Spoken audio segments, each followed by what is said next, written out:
Good morning to everyone. Welcome to my YouTube channel IW education.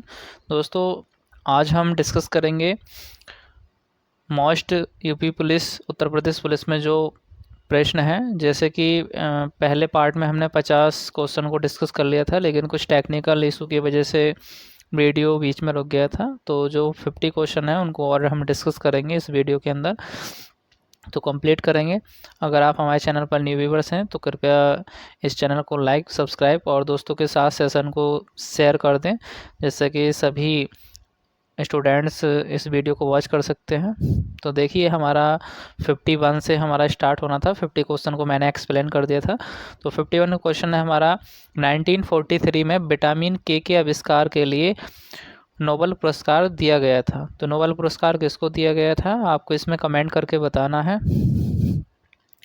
तो देखिए, जो हमारा नोबेल पुरस्कार है वो 1943 में के आविष्कार के लिए किसको दिया गया था, डोइजी एंड डैम को दिया गया था। ऑप्शन बी यहाँ पे बिल्कुल करेक्ट हो जाएगा। जिन बच्चों ने ऑप्शन बी को लगाया है बिल्कुल राइट है, तो यहाँ पर आपका ऑप्शन बी हो जाएगा। अगला प्रश्न है, inside Ivy and the rolling stone that gathered moss किताब के लेखक कौन है। देखिए, जो मास किताब के लेखक हैं वो के शंकरन नायर हैं। अगला प्रश्न है, किस संशोधन ने संसद और राज्य विधानमंडलों पर माल और सेवा कर को नियंत्रित करने के लिए कानून बनाने के लिए सभा शक्ति प्रदान की। तो देखिए, 122वें संशोधन विधेयक के 2014 के अंतर्गत लाया गया था, ये पता होना चाहिए। अगला प्रश्न है, निम्नलिखित में से कौन सी नदी यमुना नदी के सहायक नदी नहीं है। तो देखिए, यहाँ पर नहीं है पूछा है, तो आपको बताना है यमुना नदी की सहायक नदी नहीं है, तो कल्याणी सहायक नदी नहीं है। ऑप्शन डी यहाँ पे बिल्कुल राइट हो जाएगा, तो ध्यान में रखना है। अगला प्रश्न है, मृदा जिसमें मुख्य रूप से पोटास की कमी है उत्तर प्रदेश के जिले में पाई जाती है। तो देखिए, जो मृदा जिसमें पोटास की कमी होती है वह हमारी पाई जाती है जौनपुर जिला के अंदर। तो ऑप्शन ए यहाँ पे बिल्कुल राइट हो जाएगा। जिन बच्चों ने ऑप्शन ए को लगाया है बिल्कुल राइट है, तो ये ध्यान में रखना है। जौनपुर किसके किनारे है, गोमती नदी के किनारे है, तो ये ध्यान में रखना है, गोमती नदी। कई बार एग्जाम में पूछ लिया गया है। अगला प्रश्न है, उत्तर प्रदेश का निम्नलिखित में से कौन सा जिला बुंदेलखंड क्षेत्र का हिस्सा है। तो देखिए, बुंदेलखंड क्षेत्र का हिस्सा कौन है, तो महोबा बुंदेलखंड क्षेत्र का हिस्सा है। ऑप्शन सी यहाँ पर राइट हो जाएगा। अगला प्रश्न है, अशोक स्तंभ में उत्तीर्ण किए हुए शेर का मुख जिसे भारत सरकार द्वारा राष्ट्रीय प्रतीक के रूप में अपनाया गया है, किस संग्रहालय में सुरक्षित है। तो देखिए, किस संग्रहालय में सुरक्षित है, तो ये आपका सारनाथ के अंदर सुरक्षित है। ऑप्शन बी यहाँ पे बिल्कुल राइट हो जाएगा।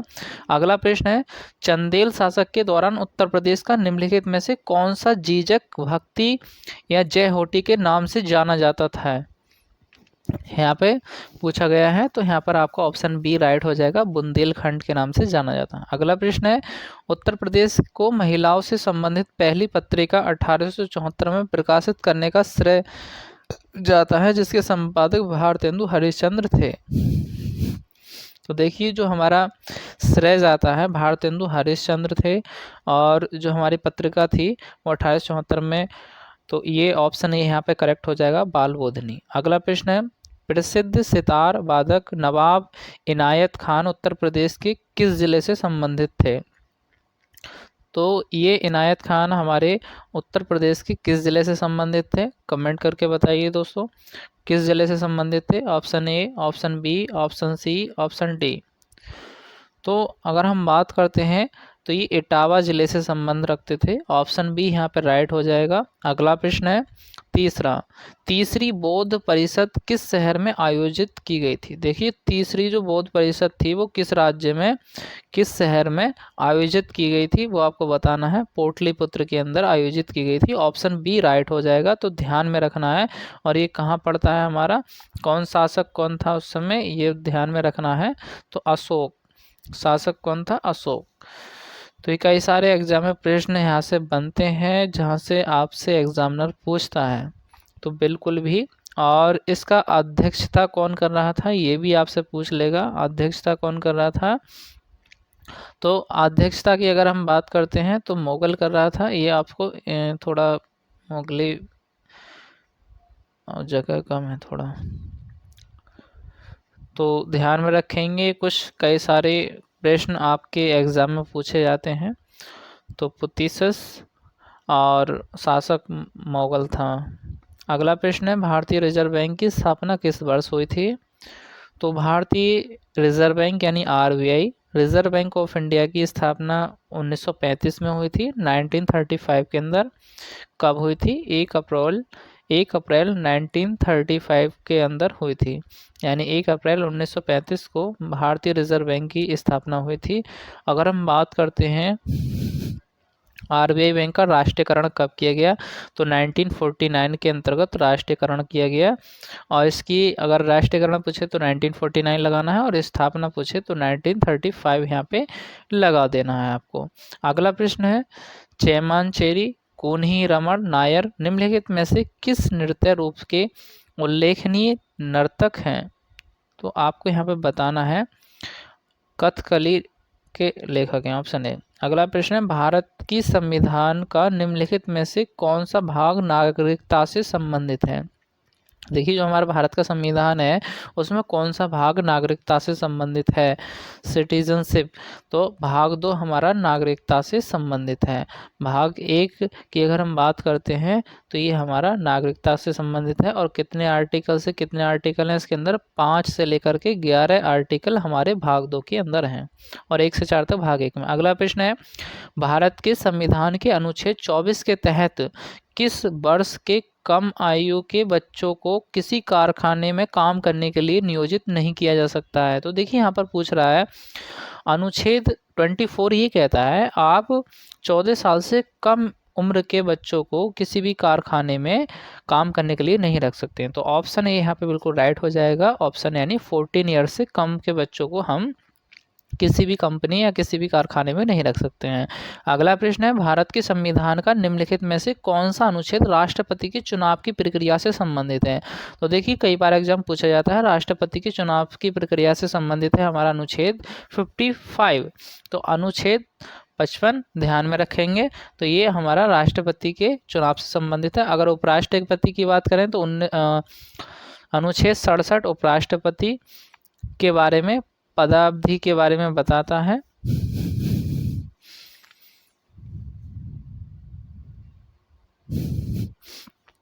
तो यहाँ पे ध्यान में रखना है अनुच्छेद अगर हम 55 की बात करते हैं तो ये हमारा राष्ट्रपति के चुनाव की प्रक्रिया इसके अंदर शामिल की गई है। और अनुच्छेद आर्टिकल 67 की अगर मैं यहाँ पर बात करता हूँ तो उपराष्ट्रपति के पदावधि की बात की गई है। और अनुच्छेद 51 की बात करते हैं तो शांति और सुरक्षा के बारे में इसमें जो है विवरण दिया गया है। और अनुच्छेद 74 ये है राष्ट्रपति के मतलब जो सलाह है, मतलब सलाह लेने का जो अधिकार है वो इसके अंदर रखा गया है मंत्रिपरिषद से। तो ये सारे जो भी अनुच्छेद हैं, जो भी आर्टिकल हैं वो आपको ध्यान में रखना है। अगला प्रश्न है निम्नलिखित में से कौन भारत में पहली लोकसभा की उपसभापति थे? देखिए भारत में पहली लोकसभा के उपसभापति कौन थे? एम अनंत शयानम अयंगर। तो ध्यान में रखना है ये कौन थे? पहली लोकसभा के उपसभापति थे। तो कई बार एग्जाम में पूछा गया है, ये क्वेश्चन आप ध्यान में रखेंगे।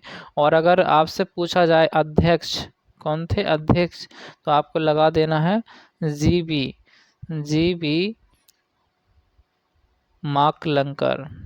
ठीक है, तो ध्यान में रखना है अध्यक्ष कौन थे? जी.बी. माकलंकर। और कई इसी तरह से अगला प्रश्न है हमारे भारत के संविधान का अनुच्छेद 66 संबंधित है। देखिए हमारा जो भारतीय संविधान है वो 66 अनुच्छेद क्या कहता है? संसद का संविधान, उपराष्ट्रपति का चुनाव। देखिए उपराष्ट्रपति के चुनाव से संबंधित कौन सा अनुच्छेद है? अनुच्छेद 66। सीरिया की राजधानी कहाँ पर है? आप कमेंट करके बताइए। दमिश्क कहाँ की राजधानी है? सीरिया की। अगला प्रश्न है म्यांमार की मुद्रा निम्नलिखित में से कौन सी है? तो म्यांमार की मुद्रा पूछ रहा है तो आपको बता देना है, यानी यहाँ की कैपिटल क्या है म्यांमार की?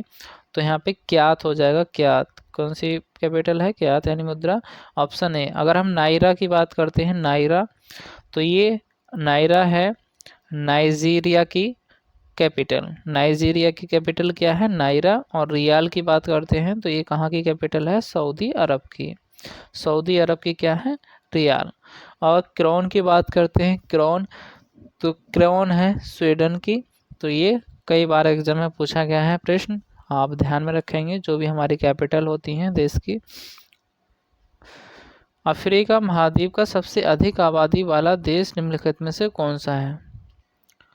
तो आपको बताना है बाइजीरिया। बाइजीरिया क्या है? सबसे ज़्यादा आबादी वाला देश है। अगला प्रश्न है, निम्नलिखित में से कौन सी नदी बंगाल की खाड़ी में नहीं गिरती है? तो यहाँ पर नहीं है पूछा है, नर्मदा, कावेरी, कृष्णा, गोदावरी। तो यहाँ पर कमेंट करके बताइए कौन सी नदी बंगाल की खाड़ी में नहीं गिरती है। तो आपका ऑप्शन हो जाएगा ए, यानी नर्मदा नदी नहीं गिरती है। देखिए कहाँ गिरती है? तो ये अरब सागर के अंदर गिरती है। कहाँ गिरती है? अरब सागर के अंदर गिरती है। तो आपको ध्यान में रखना है, नर्मदा अरब सागर के अंदर गिरती है, और कावेरी, कृष्णा, गोदावरी ये सभी बंगाल की खाड़ी में गिरती हैं। अगला प्रश्न है, पट्टाकल स्मारक जो भारत की स्थापत्य रूपों के लिए प्रसिद्ध है, भारत के निम्नलिखित में से किस राज्य में स्थित है?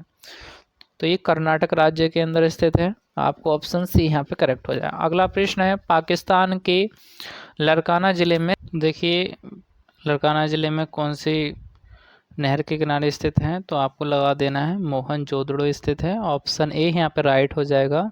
जिन बच्चों ने ऑप्शन ए को लगाया है बिल्कुल राइट है, ये ध्यान में रखना है। कई बार एग्जाम में आपकी प्रीवियस ईयर परीक्षा में पूछा गया प्रश्न है। अगर हम बात करते हैं हड़प्पा की, तो ये कहाँ पर है?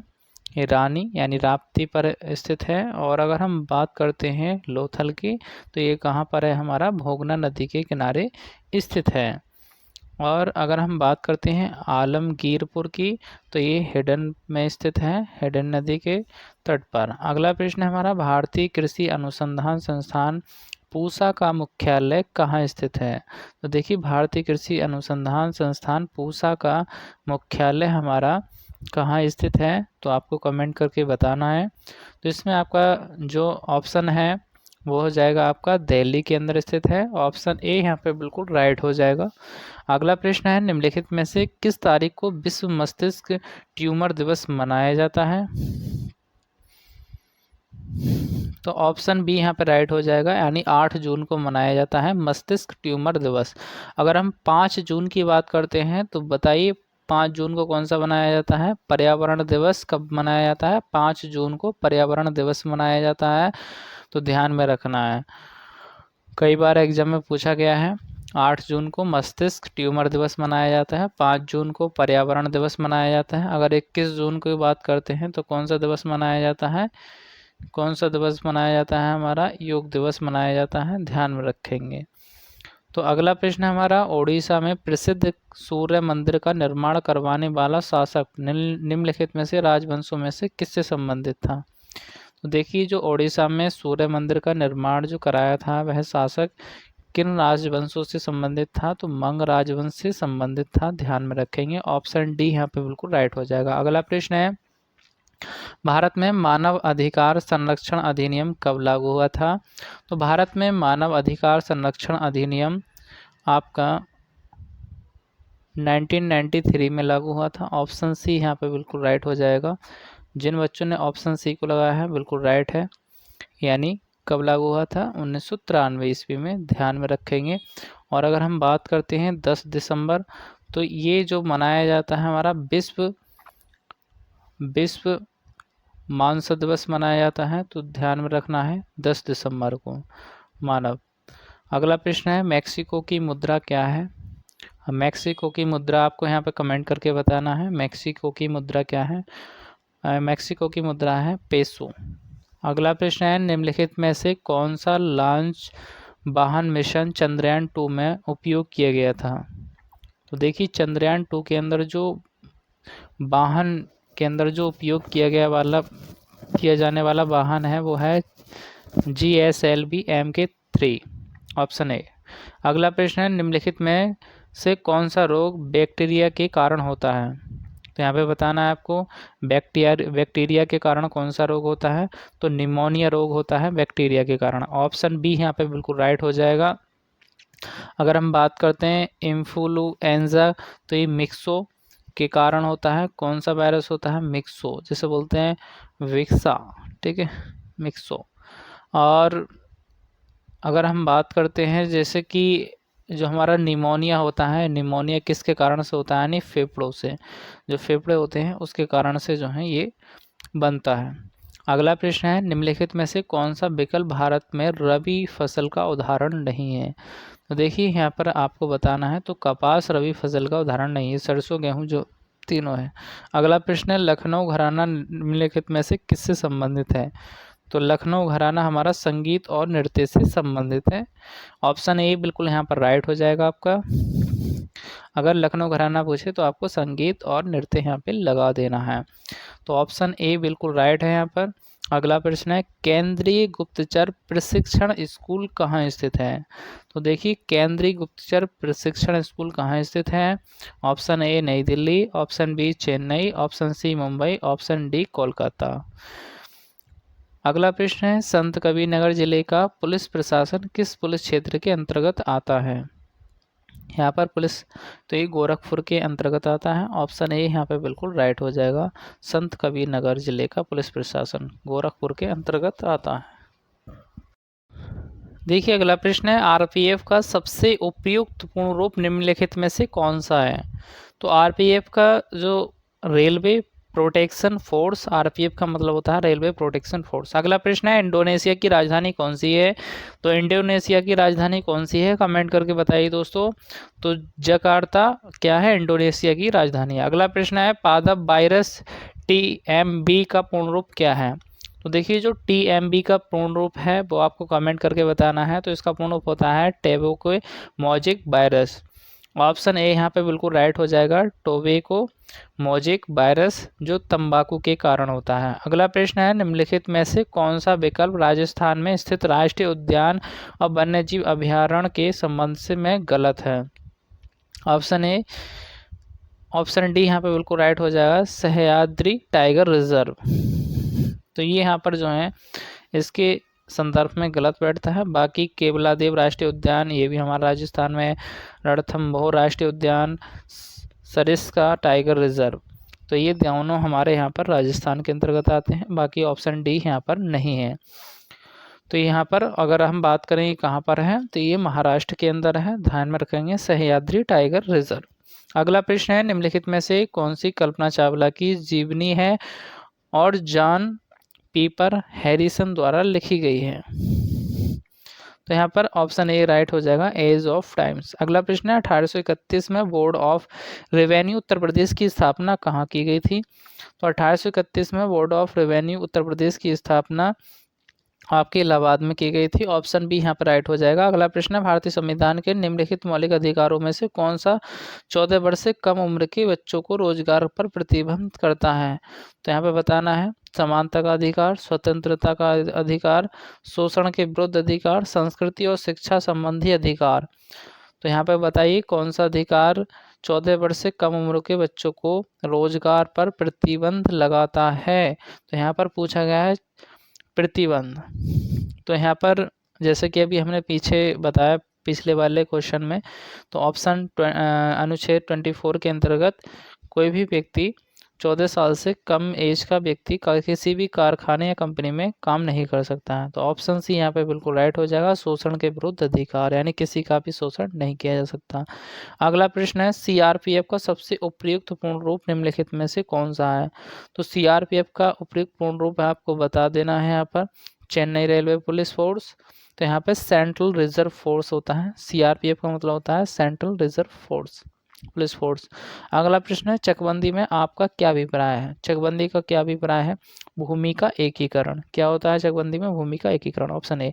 अगला प्रश्न है, कौन सा रसायन आतिशबाजी प्रदर्शित करते समय हरे रंग के लिए जिम्मेदार है? तो हरे रंग के लिए कौन सा जिम्मेदार है आपका? देखिए कौन सा रंग हरे रंग के लिए जिम्मेदार होता है? Barium chloride. अगर लाल रंग की बात करते हैं तो स्ट्रोसियम कार्बोनेट लाल रंग के लिए जिम्मेदार होता है। तो ध्यान रखेंगे, ऑप्शन सी यहाँ पे बिल्कुल राइट हो जाएगा। अगला प्रश्न है, अंगूर की खेती को आमतौर पर क्या कहा जाता है? तो अंगूर की खेती को क्या कहा जाता है? यहाँ पर आपका जो ऑप्शन है वो डी राइट हो जाएगा। विटीकल्चर कहते हैं अंगूर की खेती को। अगर हम बात करते हैं सेरीकल्चर किसे कहते हैं, तो जो हमारी रेशम की खेती होती है, रेशम की खेती, उसको बोला जाता है रेशम कीट फसल, जो सेरीकल्चर के अंतर्गत आती है। अगला प्रश्न है, भारत ने जीएसटी के दोहरे मॉडल को किस देश से चुना है? तो देखिए कनाडा मॉडल से चुना है। तो जो हमारा मॉडल है जीएसटी का वो कनाडा का है, ध्यान में रखना है। अगला प्रश्न है, आर्मेनिया की मुद्रा को क्या कहा जाता है? तो क्या कहा जाता है? द्राम कहा जाता है। ऑप्शन ए यहाँ पे बिल्कुल राइट हो जाएगा। अगला प्रश्न है, स्वामी नारायण अक्षरधाम एक हिंदू मंदिर परिसर में है जो भारत के निम्नलिखित स्थानों में से कहाँ स्थित है? तो देखिए जो हमारा मंदिर परिसर हिंदू का स्थित है वो दिल्ली के अंदर है। डी ऑप्शन राइट हो जाएगा। अगला प्रश्न है, निम्नलिखित में से कौन सा पर्वत दर्रा भारत के उत्तराखंड राज्य में स्थित है? देखिए जो हमारा पर्वत है वो लिपुलेख दर्रा के अंतर्गत स्थित है। ऑप्शन बी यहाँ पे राइट हो जाएगा, जो उत्तराखंड राज्य में स्थित है। कौन सा? लिपुलेख दर्रा, ये उत्तराखंड राज्य में स्थित है हमारा। और अगर हम बात करते हैं इन तीनों की, तो ये लद्दाख के अंदर स्थित है, कोंगदड़ा दर्रा और खारदोंग दर्रा और लनक दर्रा। अगला प्रश्न है हमारा, HW डिडवाना झील भारत के किस राज्य में स्थित है? तो HW डिडवाना भारत के किस राज्य में स्थित है? तो आपका जो ऑप्शन है वो कौन सा राइट होगा, आपको कमेंट करके बताना है इसके अंदर। तो अगर हम बात करते हैं HW, तो ये हमारा जम्मू कश्मीर हो जाएगा। और इस वीडियो को लाइक, शेयर और अपने दोस्तों के साथ कमेंट करें, दोस्तों के साथ शेयर करें ज़रूर। ठीक है, मिलते हैं अगले वीडियो में। धन्यवाद।